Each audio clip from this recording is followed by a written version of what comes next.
Назарларыңызға ардақты пайғамбарымыздың, оған Алланың игілігі мен сәлемі болсын, соңғы өсиет сөздері. Алла тағаладан қорқ. Өйткені Алла тағаладан қорқу барлық нәрсенің басы. Оқи алғаныңша Құран оқы, және Алла тағаланы зікір ет. Себебі Алла тағаланы зікір ету сен үшін жер жүзінде нұр, көкте азық.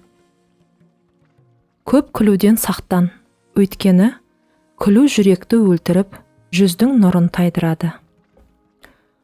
Көп сөйлемеуге дағдылан, себебі аз сөйлеу шайтанды бойыңнан аластатып, дініңді қорғауда жәрдемші болады. Нығмет мәселесінде өзіңнен төмен болғандарға қара, өзіңнен жоғарғыларға қарама. Бұл Алла тағаланың саған берген нығметін асынудан сақтайды. Өзің жасаған жамандықтарды өзгелерден көрсең, ашуланба. Өз бойыңдағы жаманшылықтарды көрмей, өзгелерді жамандаудан, өз бойыңдағы кемшіліктерге көз жұмып, сол кемшіліктерді басқаның бойынан көріп, ашуланудан асқан кемшілік жоқ. Қайсы бір мұсылман ауырған кісінің көңілін сұрауға таңертең барса, кеш батқанға дейін 70.000 періште ол үшін Алладан кешірім сұрайды. Кеш құрым барса, 70.000 періште таң атқанға дейін ол үшін Алладан кешірім сұраумен болады. Жұмақта да ондай мұсылмандар үшін сый-сияпат әзір. Қайда болсаң да Алладан қорқ. Жамандықтың артынан оны өшіретін бір жақсылық ілестір. Адамдармен жақсы мінез құлықпен аралас.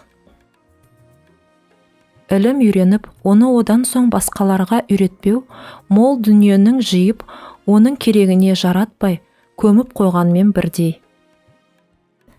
Ғылымның өлгені еске сақталмағандығы, қызықпайтын адамдарға үйретіліп, зая кеткені. Қыздарды күйеуге беру жөнінде аналармен ақылдасыңдар.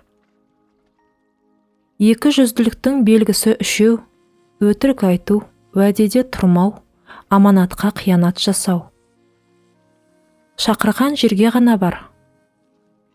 Жәрдем немесе қайыр садақа беруді ең әуелі өзіңнен баста. Артылғаның болса, отбасыңды жарылқа. Тағы бірденең артылып қалса, ағайын туыстарыңа бер. Олардан да артылып жатса, басқаларға бер.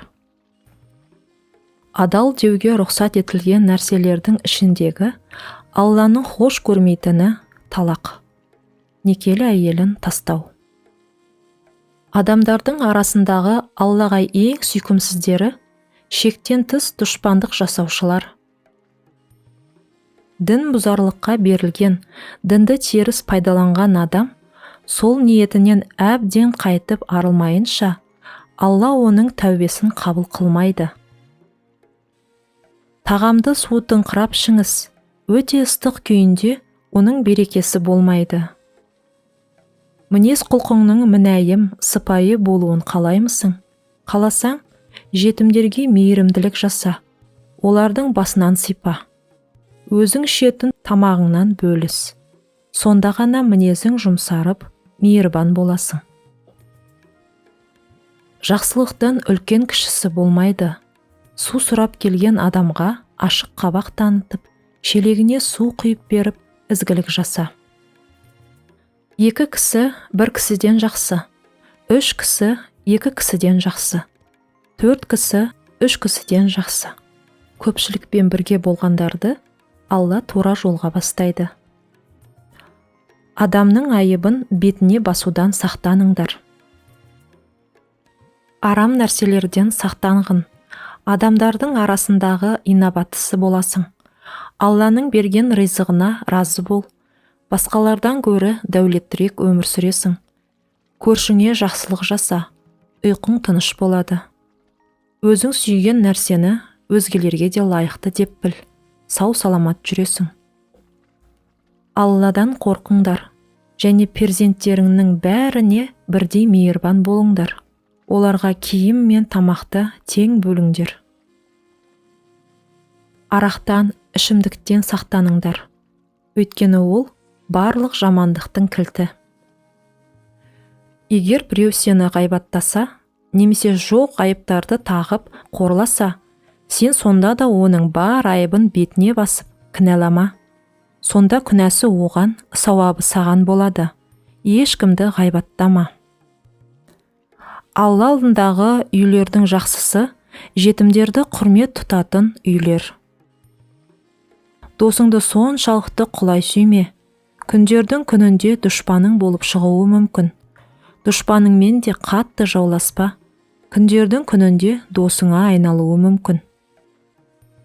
Кім кімді дос тұтса, соған пейілін білдіріп қойсын. Өзімнен кейінгі қалатын үмбеттерім үшін 3 нәрседен қорқамын. Нәпсіге беріліп, тура жолдан таю.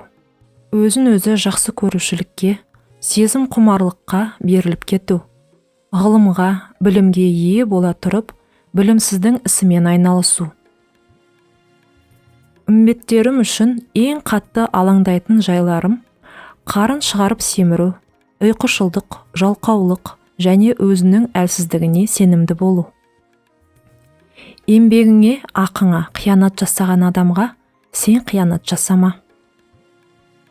Кімнің мойнында аманат болса, оны аманат етіп тапсырған адамға толықтай берсін. Әйелдердің құқықтарына құрметпен қарауға және бұл тұрғыда Алладан қорқуға кеңес беремін. Сендердің ең жақсыларың әйелдеріңмен жақсы қарым-қатынаста болғандарың. Құран оқыңдар, өйткені ол қиямет күні өзін оқығандарға шапағатшы болып келеді.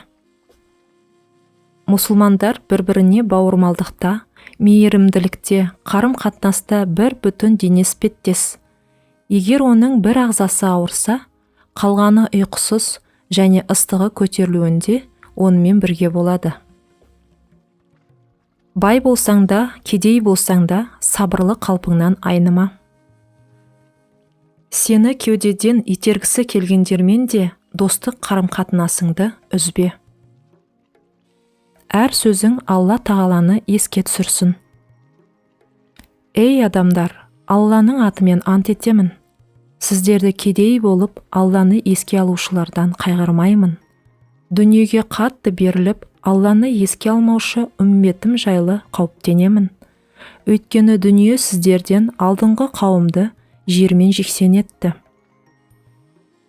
Ей адамдар, Алланың есімімен ант етейін, намазды сақтаңыздар. Алланың есімімен ант етейін, намазды сақтаңыздар. Ей адамдар, әйел кісілерге қиянат жасаудан Алладан қорқыңыздар.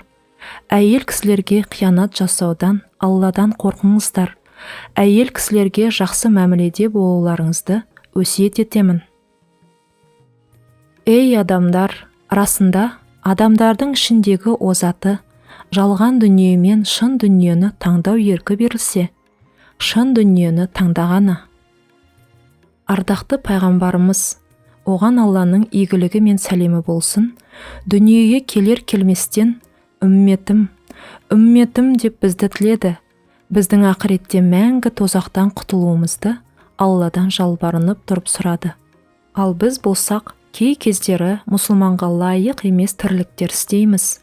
Олай болса, сүйікті пайғамбарымызға үнемі салауат айтып, осынау қалдырған өсиет сөздерін үнемі ескеріп, азғантай ғана өмірімізде ұстанып жүру әр мұсылманның парызы деп білеміз. Алладан рахым, пайғамбардан шапағат болсын. Арнамыздың дамуын қолдасаңыз, жақындарыңызбен бөлісіп, тіркеліп қойыңыз. Бізбен бірге болыңыз. Назар салып тыңдағандарыңызға рахмет.